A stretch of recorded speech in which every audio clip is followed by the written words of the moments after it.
Hello and welcome everyone to this Warcraft replay on the channel iCloud TV, where we learn to love the game and whatnot. We have an orc versus human matchup. Why am I always on Yumiko's or those? It's probably them that's uploading the replay, but nevertheless, it's the replay nonetheless. Alright, the series is favoring though 2-0. This is game 3 of this ZOTAC finals. Now note, this is not the recent one. This is the one previous to 282. This is 281. So I'm kind of slow on that. To be fair, I did kind of start this channel, or at least restart this channel like a couple of days later. So I guess it's understandable, but I really would like some other kind of content up. Besides StarCraft, of course, because not really doing so well with that. So yeah, this is going to be game 3. And I don't know. Yumiko's gonna look to get a Archmage out. Tho is going to start a Farseer once again. So this is on the map Twisted Meadows, Farseer versus Archmage, and we shall see what Tho is gonna go for. Maybe he might go for a Chainwave kind of combination into possibly just standard build.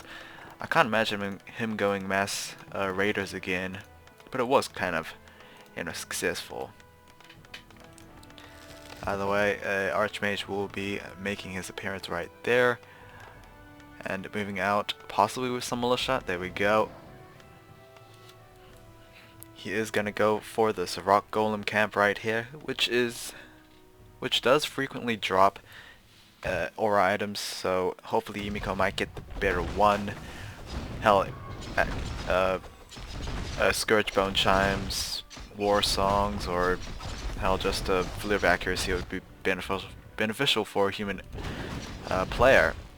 And it looks like it is going to be Scourge Bone Chimes for Yumiko right now, so that's going to be a very good early item, but I don't know. If I know Yumiko, he's just going to go for a double Sanctum build, and Flare of Accuracy would have been actually better, but I think Yumiko, if he is going to expand, he's going to stick to Footman for quite some time, so maybe that is a good item. Either way, we have the Farseer moving out, trying to take care of this Null creep camp. Ooh, thankfully the Purge has been casted on the Grunt instead of the Spirit Wolf, so lucky break right there, but the Overseer might not be taken down as Yumiko is looking to move on in and maybe just push the Farseer out. Farseer is a little bit low, honestly, compared health. Yeah, he's a little bit lower than the Archmage. Tho is gonna go straight to Stronghold while this Footman tries to do something, but the Grunt is going to ignore him. Alright. What is going on? Spirit Wolves, are they going to be resummoned or are they going to be taken down? Honestly, the Archmage can take them both down with those firebolts, but it looks like the militia will just deal with them for now, and both have been taken down. Tho has not resummoned them to deny the experience, so maybe that was a little bit of a mistake on his part. He's going to run them into that army once again, taking quite a bit of damage. And this might just be, yeah, Tho's not going to pursue as, Yumiko was not going to pursue, but oh well, militia can really defend this base, and no one really cares if he loses a little bit of lumber harvesting. You can see those footmen benefiting from that 15% lifesteal. But however, if you think 15%, it's not really that much. It's probably like 2 or 3 hit points per hit. And of course, the amount of damage that a Grunt's hit takes is pretty much more than that. Boots of Speed probably will be purchased from this Archmage. There we go. No Scroll of Healing though, so that might, come to play later. But this Overseer looks to be taken down by Tho. He's also going to pick up +6 claws, so that's going to be a very nice item to actually have. Grunt is going to be surrounded though, so that is going to be a little bit of loss experience for for Tho. Actually, that doesn't really make sense. Just a little bit of experience for Yumiko. He is going to keep tech, however, so it's not looking like he's going to expand anytime soon. I believe he did this in game 2 as well, so yeah, we obviously seen how, how, I guess, weak a one-base human is actually against something as powerful as an orc player. So yeah, and of course this means that the footman will most likely be obsolete as double sanctums will be placed down very soon. Though is still looming around level 1, but he will be able to get level 2 after that null right there. And we possibly have Chain Lightning, which is pretty much the second ability. Honestly, Farsight is not really a commonly used ability just because of how, I guess, unnecessary it is. We do have a turn chieftain though, so this might be a very, very interesting battle. Chain wave strategy most likely is going to happen as the turn chieftain is not going to have endurance or at level 1. Also, I'd like to note that Tho actually used, or at least hired, every single orc hero in this series. So first off, you got a Blade Master Shadowhunter, then he got a Farseer Shadowhunter, and then he's got himself a Farseer turned Chieftain. So it's pretty much all the 4 heroes on the orc arsenal, and it looks like Tho is going to be retreating as the Beastmaster will once again make an appearance in this game. Wait, did he come in game 2? I forgot, but either way, I mean, Beastmaster has always been used so commonly, I guess, even for humans. And it looks like Tho is going to move on in with those Spirit Walkers challenging the aggressive Yumiko right now. We did see that Chain Wave hitting most of those footmen. So as you can see, they are retreating right now. Turn Chieftain. Actually, I'm not going to comment on the Turn Chieftain. The grunts are very low. This one will most likely be taken down. There we go. We have double Quill Beasts and double Elementals, as well as a Troll Berserker. So there's so much piercing damage for the Orc army. You can even see those Spirit Wolves being taken down so quickly. Maybe these guys, once they get adept training, disenchant these Quill Beasts and Elementals much more easier. Grunt looking to be taken down, but I think the Quill Beast will not be able to reach him, as yeah, each shot is like 7 per hit, so it's not really lethal at all.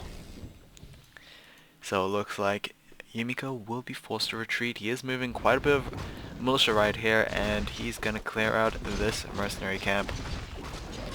Now this is the camp that he probably hired his trolls from, so he won't be able to hire any more for quite some time. And I'm actually still surprised he is not going to expand. Especially since he's pretty much knowing where Tho currently is. Could probably take this as an advantage, but he's not actually going to do so. I mean, it's understandable. Farseer is usually such an aggressive and harassive hero just because of those Spirit Wolves, but yeah, still, you really can't be looking for the here and now. It's pretty much for the future and, you know, the late game situation. Right now, Yumiko is not looking that great, but that might change soon, as he might expand here. Maybe he is not bringing any militia. There we go, those militia. Maybe he might expand, but who knows. A player's forces are under attack. Turn Chieftain has that a Mantle of Intelligence, so that's +3 intelligence for him. Honestly, you could argue that it could be given to that Farseer. Oh wow, even a much more improved intelligence item, a Robe Magi +6. Like I was saying, you could argue that Farseer would probably benefit more from intelligence just because he has 2 spells, and well, he's an intelligence hero, but I don't know. I guess though just hasn't realized it yet, but maybe he just wants to keep that intelligence item on that turn chieftain. As you can see, sorceresses deal so much utility for the human army, slowing these units, but that is what the speed scroll is for. We even have dire wolves out for those, so yeah, this will not be able to turn into an expansion. Needs to be careful of those militia. Yumiko, what item did you pick up? Was it that mana stealing wand? It probably was. Dire wolves moving on and possibly looking to slip by and harass.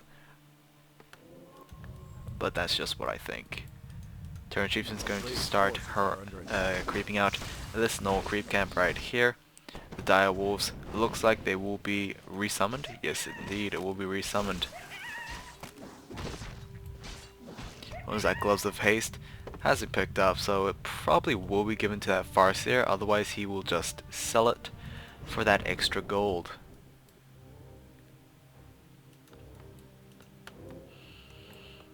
Anyway, Farseer is looking to actually purchase himself a couple of good items. Clarity, Healing Self, couple of Healing Selves I meant, and of course that Healing Scroll. We did see him sell that close attack +6, so I am guessing the Farseer is not really going to save that extra set of damage, I guess. Well, looks like Yumiko is going to clear out this final Troll Warlord. Okay, so let's see what good items we might pick up right here. What is the Beastmaster looking to get? Boots of Gothloss, so that is going to be instantly sold, as there's pretty much no agility hero for the human army. As you can see, Disenchant's being used so many times just to get that slow away. Scroll of Healing is going to be used. However, this might be a little bit of a bad situation right here for Yumiko. He is going to use that TP scroll. Shadow Priest is going to be taken down, as well as a couple of other units. So very nicely done there. You can see that Disenchant once again being used to take care of that slow. It looks like this red creep camp is going to be the next target for Tho, and who knows, we might even see an expansion from him, as I believe we did see so in, was it game 1 or something? I might be just thinking it too hard, but I don't know, we might just see an expansion.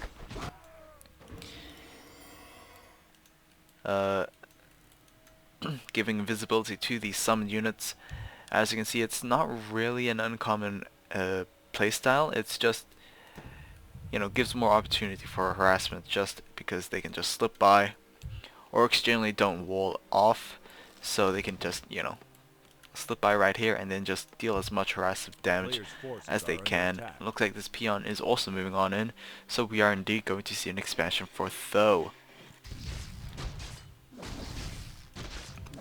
Another +6 claws, as well as an Orb of Darkness, so this is going to be a very interesting game indeed.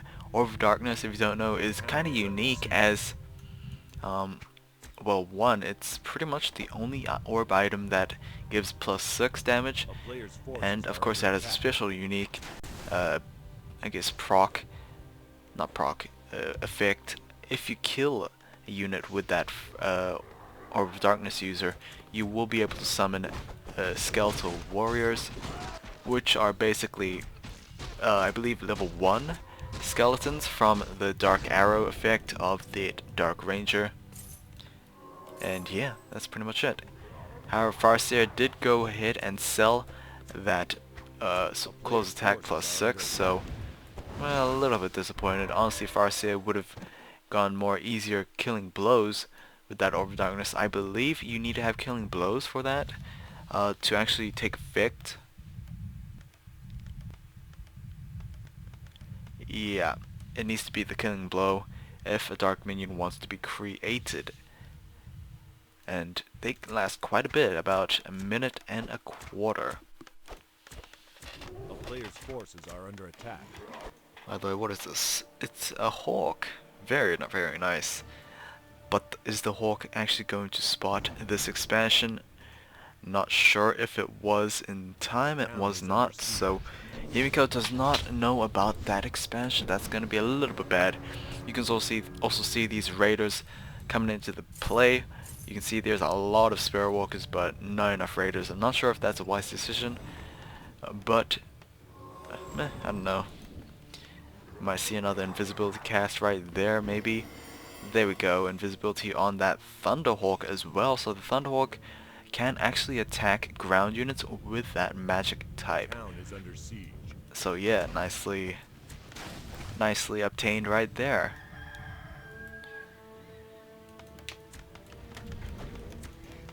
Quill Beast, Elemental, try and deal as much damage as they can against this burrow, but they'll pretty much run out of time. Sending another wave of summoned units right there. Archmage and Beastmaster is kind of drained out of mana, so they really need clarity before they start engaging against this army. While we have more dire Quill Beasts attacking this Orc burrow. Now the Quill Beast did spot these peons moving on to the right, so Yumiko is going to confirm that there is indeed an expansion. He's also sending another unit. I'm trying to get a drink here. It's an elemental, so that's going to be a lot of damage as well.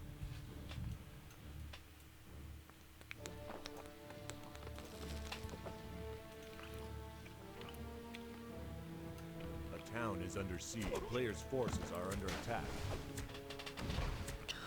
They finally managed to kill off a peon. That is actually nice to see. Thunderhawk, however, is not doing anything. You can see how useful it is. Honestly, not like these peons are spell immune. Probably wasted DPS right there, but no matter. We do hear sentry wards being placed down. I'm not sure where.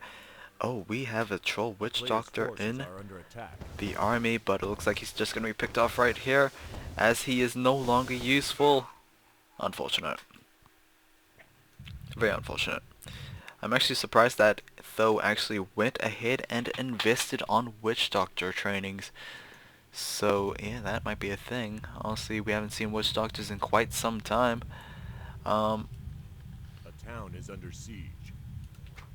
Quill Beast is still harassing this base, but these Spirit Walkers will be able to deal with that disenchant. I believe... Ooh, very nice pick right there. I believe a disenchant was used to take care of that invisibility, so... Yeah, Tho is able to get those invisible units thanks to that sentry ward, so... If you're wondering why they can see invisible units, this is why. Probably another reason why he went Witch Doctors. Very, very nice right there. We have more units en route. Do we have another Witch Doctor though? So that's what I'm trying to wonder. Yes, we do have another Witch Doctor in the makings. Tho is also going to a Fortress Tech right there. Dire Quill Beast is going to be invisible. And we have Sorceresses, taking the brute force of that spell combo right there. Spirit Link is going to be casted and then stolen thanks to those spell breakers. And so much mana is going to be used up and wasted from those Spirit Walkers. We can see Chain Wave dealing tons of damage. More Scrolls of Healing will be forced to be used. And we have, wow, both Quill Beast and Elemental being taken down by that disenchant. You can see how very powerful the spells can be. Witch Doctor is moving on in, possibly just to do nothing. He only has added training, and I don't believe Stasis Traps will be a major player in this fight. And Tho is going to keep on pushing. Level 5 on both the Turret Chieftain and the Farseer. Turret Chieftain is almost at level 6, so we do not, or at least Yumiko does not want to verse a reincarnating Turret Chieftain. Especially since he's invested so much abilities on Chain or Shockwave.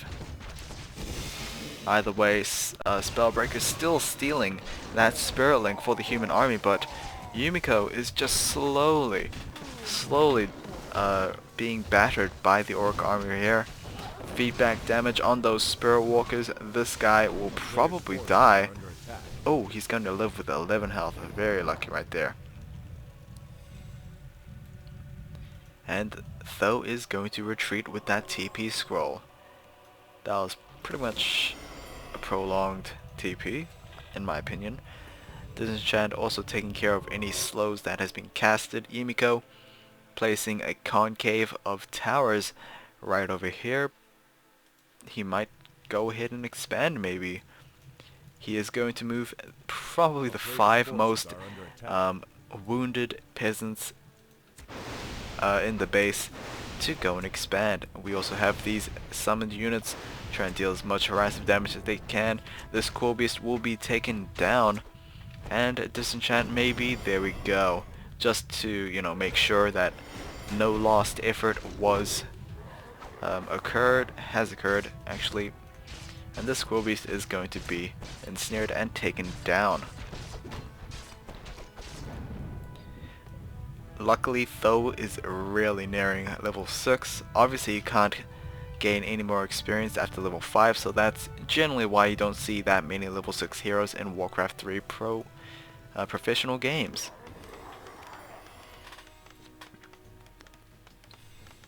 A town is under siege. Although I'm a little surprised that Yumiko has not researched Magic Sentry, as the Farseer obviously is level 5, so in my opinion Shadow Wolves will be much more worthwhile than just plain old level 3 Chain of Lightning, so we shall see. Yes, we do. We have those Shadow Wolves moving out, but these Orc burrows are being destroyed thanks to those summoned units. As you can see right here, Kodo Beast also in the army mix, providing that Warsong Battle Drums. And we are going to attack this Arcane Sanctum right here. So far, army supply wise, we are 65 versus 79, so Tho is obviously in the lead. However, he is a little bit supply blocked and is facing some problems. You can see that gold mines for both players have been depleted. That is probably the reason why Yumiko is trying to expand as best he can. And he has that town hall finished. However, these Shadow Wolves doing their thing, doing as much critical damage as they can. But they will be resummoned right here. Nope. Oh, resummoned right here. They slip by through this gap thanks to that Farseer, and they're going to hack away against this Arcane Tower. You can see siege damage doing their work, even destroying such a tanky building like that town hall. Or keep. It's probably a keep. A player's forces are under attack. And yeah. Do not drink fizzy drinks while you're casting, but I generally like to do so, so that's why I'm doing it, but it's generally a bad idea. Anyway, more Shadow Wolves are slipping by. That's a lot of sorceresses, so that is 8 sorceresses and 2 priests. So many spellcasters. Tho is going to take care of these peasants. Oh, Tho needs to be careful. If he loses these peasants, he has no way of making any more farm without losing those units. And of course, kinda hard if he tries to run out of resources as well. So either way, Tho is slowly destroying these farms right here. Once these farms are taken down, it's pretty much a guaranteed game for the match, I guess. I can't really find the great words to actually use, but these buildings are basically getting destroyed. Is Tho actually benefiting from pillage? Doesn't look like it. I mean, pillage is not really that intensive on resources. Why wouldn't Tho go after a pillage, I wonder? I mean, it's only like 150 gold and like 50 lumber. Don't quote me on that. I believe that's the numbers if I remember correctly, but I don't. Spirit Links are going to be used once again. However, you can see those Spirit Links being stolen immediately from Yumiko's Spellbreakers. Will be disenchanted most likely. But man, these Spirit Walkers have quite a bit of mana in their pools, I guess. Shockwave, maybe a Chain of Lightning right there, very nice. And we're going to have more spells being stolen Raider is going to retreat, and he really has no way of healing, but no matter, as the brute force of the Orc army is too much for these Spellbreakers and Sorceresses. Even the towers being destroyed and being shaken off right here. Another shockwave, very nicely done. Scroll of Healing is going to be used. Maybe Invulnerability Potion will be used on that Beastmaster as well. More Spurlink is going to be casted. Coda Beast still alive. He is not actually devouring anything though, so that might be a bit of a wasted DPS right there. More towers are going to be destroyed, and I believe Yumiko really has no chance of winning this battle. So yeah, Shadow Wolf's also going after these last peasants. Yumiko really has no supply to spare for those additional peasants, so this is pretty much game. After Yumiko loses this farm, this is going to be GG. So hopefully you guys enjoyed. I'll see you guys next time. I'll show you the score screen, of course, but I will not be casting 282 immediately. I will be uploading some Guild Wars and Star Wars videos. Otherwise, I hope you guys enjoy it once again, and I'll see you guys next time. Have a good final weekend, or at least final Sunday, I guess. I don't know. See ya.